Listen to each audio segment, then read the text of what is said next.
So this morning at approximately 9:08, we got a call that there was a fire at CSO, a rubbish fire. That's the initial call. When we got here, we recognized that the fire had actually spread from the rubbish to a storage area.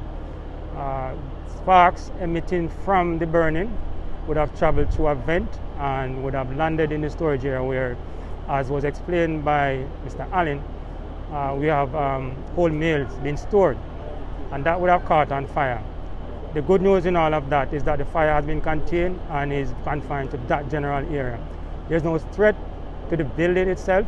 As you would have heard, the staff were evacuated safely. All of them would have been accounted for.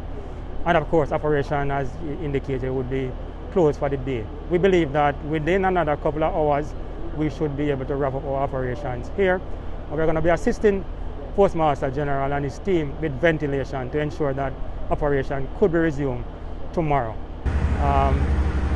From an operational perspective, we believe it was a success, and we want to commend the team, Rallington Town, Trenchtown, and of course York Park, who responded initially to this call.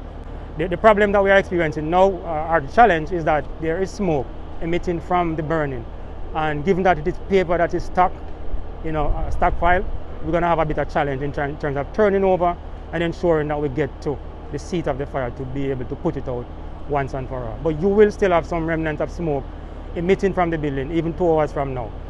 So we don't want persons to think that the entire building is burning down. That's not true. It's a section of storage area, and we are quite comfortable and confident that we would have taken care of it to the extent where it doesn't pose a threat to life and property. Well, I can't give an estimate because we are still in our preliminary investigation. In terms of a cause of the fire, we are not certain yet. We heard that they may have been unintentionally set by somebody of unsound mind who may have been maybe cooking or something at the back of the building. We are looking into that to see exactly what the cause of the fire is.